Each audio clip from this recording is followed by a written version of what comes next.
ओम शांति। बड़े ते बड़े संगम युग में बड़ी ते बड़ी हथेली पर स्वर्ग की गिफ्ट देने वाले बड़े ते बड़े बाप की 16/1/2022 की अव्यक्त मुरली से होमवर्क। आज बाबा हमें हथेली पर स्वर्ग की बादशाही की गिफ्ट दे रहे हैं। बाबा कहते हैं जो इस गिफ्ट के नशे में रहता है उसको वह बेफिक्र बादशाह बन जाता है। बाबा ने पूछा भी सही कि तुम बच्चों को कोई फिक्र तो नहीं है, खाना बनाने की फिक्र, बाल बच्चों की फिक्र, नौकरी की फिक्र। बाबा कहते हैं अगर कोई फिक्र है तो इस संगम युग में जो बेफिक्र बादशाही की गिफ्ट मिलती है उसका मजा नहीं ले सकेंगे।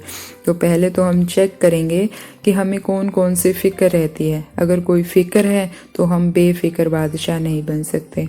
बाबा ने बेफिक्र बादशाह बनने का तरीका भी बताया।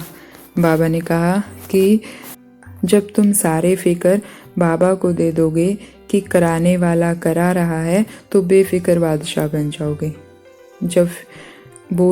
जब कहते हो कि मुझे करना है, हमको करना है, तो बोझ लगता है, लेकिन कराने वाला करा रहा है तो बेफिक्र हो जाते हैं।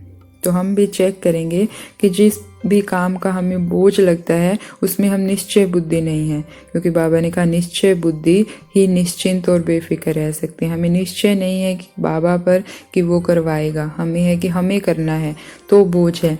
हम सारा दिन चेक करें और मन को बार बार समझाएं तू क्यों बोझ ले रहा है मन, बाबा ने करवाना है, बाबा अपने आप करवा लेगा, तो हम बेफिक्र बादशाह बन जाएंगे। तो सारा दिन कराने वाला करा रहा है, और जब बाबा कराएगा तो वो कितना अच्छा कराएगा। जब हम करेंगे तो कैसा करेंगे, जब सर्वशक्तिमान बाप कराएगा तो बाबा ने कहा हर कर्म श्रेष्ठ हो जाएगा और उसका फल भी श्रेष्ठ से श्रेष्ठ मिलेगा। आज बाबा ने हमें गिफ्ट देने के साथ साथ बड़े दिन क्रिसमस डे पर खुशी की खुराक दिल खुश मिठाई भी खिलाई। बाबा ने कहा कि सदा यह स्मृति में रखो कि हम दिल खुश मिठाई खाने वाले हैं और दूसरों को भी खिलाने वाले हैं। यह मिठाई जितना दूसरों को खिलाएंगे उतना ही बढ़ती जाएगी। तो बाबा ने समझाया कि जब भी कोई काम करो तो खुश होकर करो। सदैव चेहरे पर खुशी की झलक दिखे तो घर वाले भी आपको देखकर खुश हो जाएं। चाहे उन्हें ज्ञान सुनने में बुरा लगे लेकिन आपको देखकर उनके जीवन में भी खुशी आ जाए, ऐसी अपनी स्थिति रखनी है। रोने की परिस्थिति में भी खुश रहो, मन से खुश रहो। ऐसे नहीं कि सिर्फ मुख से हंस रहे हैं, मन से खुश रहो।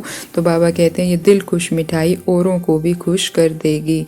तो इसीलिए आज हम स्मृति रखेंगे। बाबा कहते हैं अगर तुम स्मृति रखते हो कि एक बाप दूसरा ना कोई बाबा करा रहा है तो हर लौकिक कर्म भी अलौकिक हो जाता है।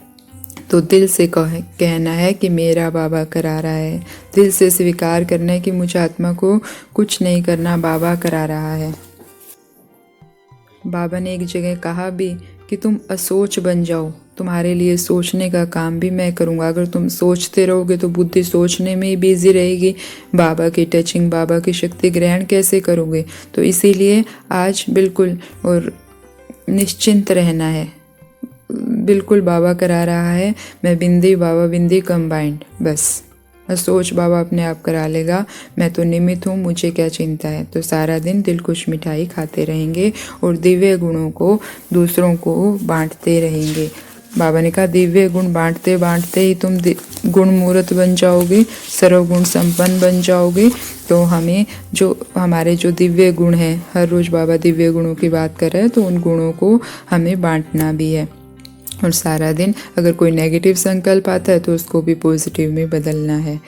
और जो मधुवन घर से हमारे लिए 3 दिन की भट्टी का प्रोग्राम आया है उसका आज पहला दिन है।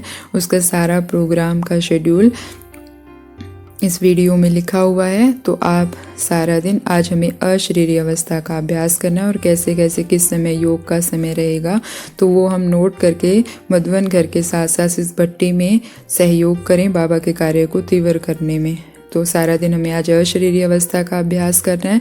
तो हम मुरली के भी पॉइंट्स का मनन चिंतन कर रहे हैं, तो बाबा बिंदी और खुद बिंदी को देखते हुए सारा अभ्यास करेंगे। तो ऐसे सर्वगुण संपन्न दिल खुश मिठाई खाने वाली आत्माओं को ओम शांति। शुक्रिया बाबा।